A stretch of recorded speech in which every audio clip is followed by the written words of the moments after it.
Good late morning or early afternoon for some of you. I'm a floating head again today because I felt like it. Thought that'd be pretty cool. And now that the week of football for week 16 for Christmas week is completely over, I want to assess things again and discuss what we should be hoping happens as Seahawks fans. So this video is just going to be about the playoff stuff.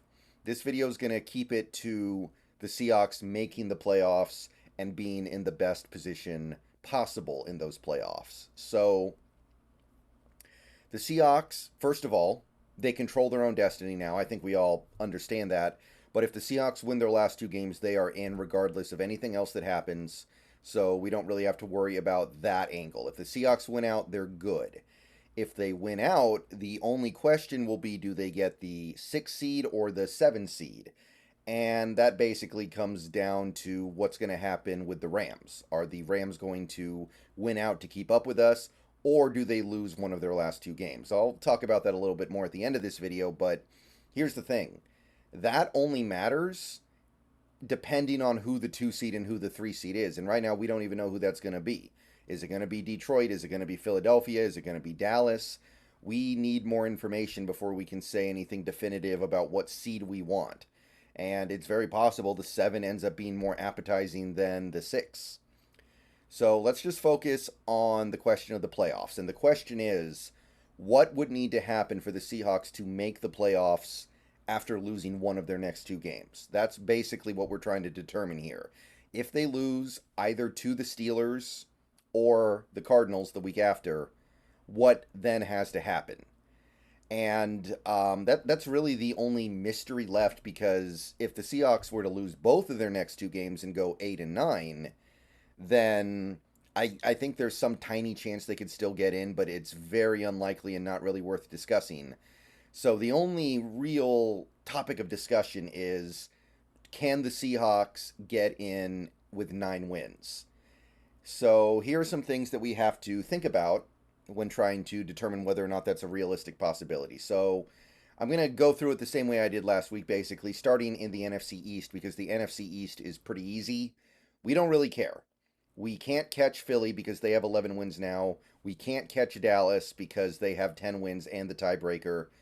And the other two teams are completely eliminated. The only thing that really matters in the NFC East right now is that the Eagles keep winning so they can apply pressure to the Niners, so they have to keep trying. I'll talk more about that later. But the NFC East doesn't really mean anything to us. We need the Eagles to win their upcoming two games just to keep pressure on. But in terms of us getting to the playoffs, no. So that is pretty easy to just dismiss as not being particularly important. There are going to be two playoff teams in the East. It's already been locked in.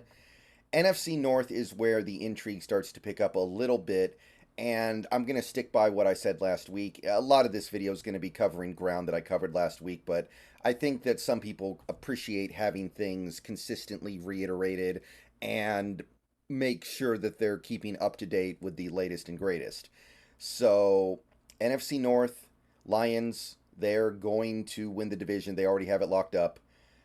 We can't catch them even though we own the tiebreaker on them, so it's not like we would be able to have them get a wild card spot and we get a wild card spot and then we win some tiebreaker. They have 11 wins. That's not happening no matter how you slice it. And the Bears are effectively eliminated. They're down to 1%, so I'm not going to be thinking about that.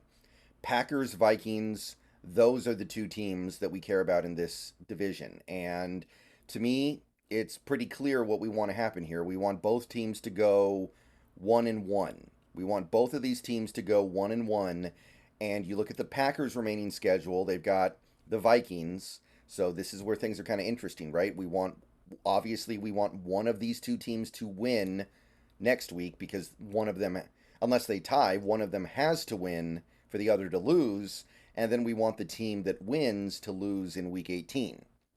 So the Packers are playing the Bears in week 18, and the Bears are playing pretty decent football lately. They're playing competitively, but the game is in Lambeau, and the Packers have traditionally owned the Bears. And even in this season, with the Packers being kind of a mediocre team, that was still the case way back in week 1. Now that's week 1. I don't know if that means anything, but I would not expect the Packers to lose to the Bears. So I think our best bet is for the Packers to lose this upcoming Sunday against the Vikings, and then they can do whatever they want to do against the Bears. They can win that game, and it won't matter very much. And you look at the Vikings, and this is why I say this, their final game after the Packers game is at Detroit. Now, here's the hard part. What is Detroit going to have to play for when this game comes up? Are they going to be able to play for a 2 seed? Are they going to be able to maybe even move up to the 1 seed? That's unlikely, but it's somewhat reasonable to say that they could slot up a spot in the seedings with a win in this game, but would they value that?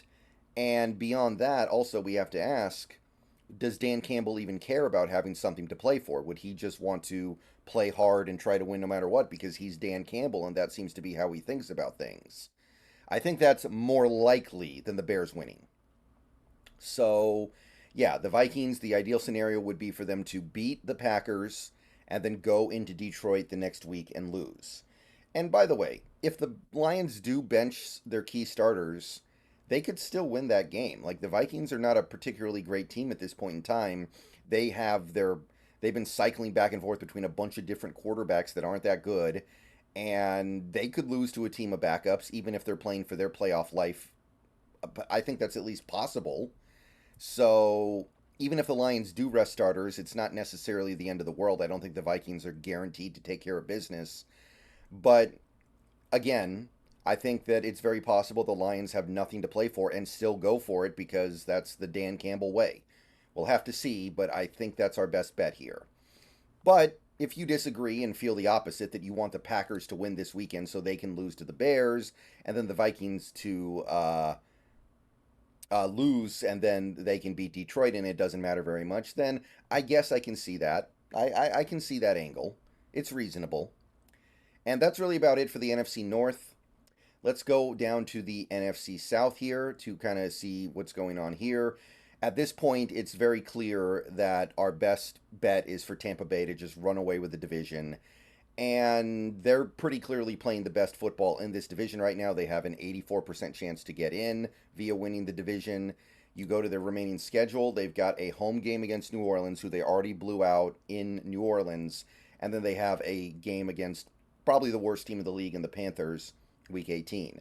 So they are probably going to win at least one game to end the season. The question is, do they win two? And it behooves us for them to do that because they would be pushing down other teams in their division and they would just be kind of packing it away so that only they get in from the South, which is an important part of this if we're trying to determine a path forward where we go 9-8. So, yeah, we are big Buccaneers fans for this upcoming week. If they win, I believe they completely knock the Saints out. And if you look at the Saints' remaining schedule, they've got, like I said, the Tampa Bay game, and then they have a home game against the Falcons where if they have something to play for, you have to assume they would probably be able to take care of business in that game with all the things going on with Atlanta. I know they did play a good game against the Colts this most recent week. And by the way, the Falcons have already beaten the Saints earlier this year, but you would probably expect the Saints to be able to win that game if they need it. So you put all this together, and I think it's very clear that we just want Tampa Bay to finish off this division this weekend by beating the Saints. Also, remember, we own the Saints' third-round draft pick, potentially. So that just leaves the Falcons, who have new life after beating the Colts this weekend. But they have a road game against the Bears, which, the way the Bears are playing, and the fact that it's a road game means that you would expect the Bears to win. And if the Falcons lose this game to the Bears, that's it. They're done. Dunzo bunzo. Nothing to worry about then. And the last game becomes basically meaningless for them. So, assuming they do lose one of these last two games, we're in good shape. And I feel very confident the Falcons are going to lose at least one of these two games. Two road games, two teams that are at least decent. I know that the Saints have not been playing very well lately, but they're a passable team. The Bears have played like a pretty decent team for a while now. So, pretty confident that gets taken care of. So that puts us in a position, if all those things go our way, where the Buccaneers beat the Saints and the Vikings beat Vikings beat the Packers, we would basically have two open spots.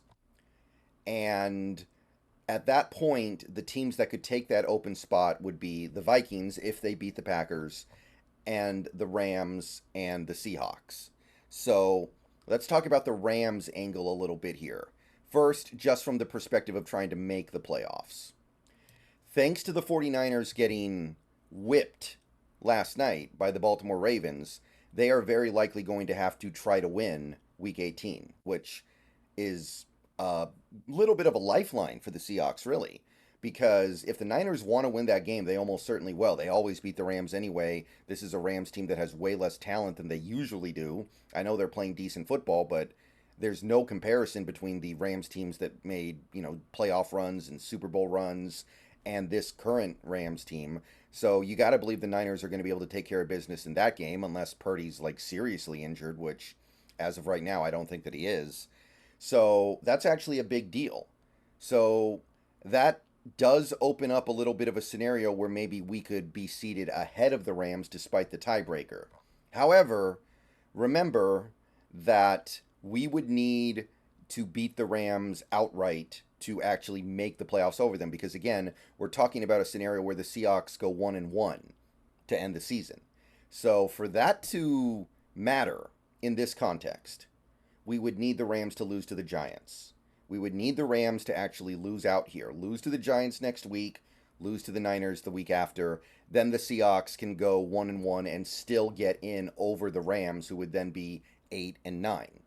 So those would basically be the stakes for that Rams-Niners game now maybe being important for the Niners. But the other angle of that game would be, well, what if the Seahawks win out and they want the 6th seed? So let's say the Seahawks do win out, they go 10-7, and the 6th seed is more desirable than the 7 because they'd rather play Team X than Team Y. Again, that's contingent on who Team X and Team Y are going to be. We don't know yet. So in that circumstance, we would need to outpace the Rams. We would need to have a better record because they own the tiebreaker, and that is accomplished quite simply by the Rams losing one of their last two games. And that could happen because they play the Niners on the road in Week 18, and the Niners now look like they're going to need that game. So that's actually, again, like I said, it's a potential lifeline. At the very least, it opens up the door for some slightly better things to potentially happen. But there is a scenario here where it ends up saving us. But in order for it to save us, we would need to have the Rams lose to the Giants on December 31st. And that's really about it. I know that I already said the Bears have a 1% chance of getting in. They're the one team that is like a super straggler in the NFC. But basically, that's the whole picture as near as I can tell. So if we can get, well, first of all, Packers-Vikings, the most ideal outcome would be that game ends in a tie, I think. If that game ends in a tie, we're looking very good because then the best they can do is 8-1. We would go 9-8 if we go 1-1 to end the season. We want Packers-Vikings to end in a tie, knowing that is extremely unlikely. And by the way, that also applies for Saints-Falcons, but I'm not going to sit here and root for a tie. That's goofy. It's not, I mean, ties happen maybe once a year in the NFL. Like that would be too much to ask for. So I think we're rooting for the Vikings. I think we are rooting for the Buccaneers. And we are rooting for the Bears to beat the Falcons. And we are rooting for the Rams to lose. And if we get those results, we won't be completely clinched going into Week 18, but we might be clinched by the time we play our game.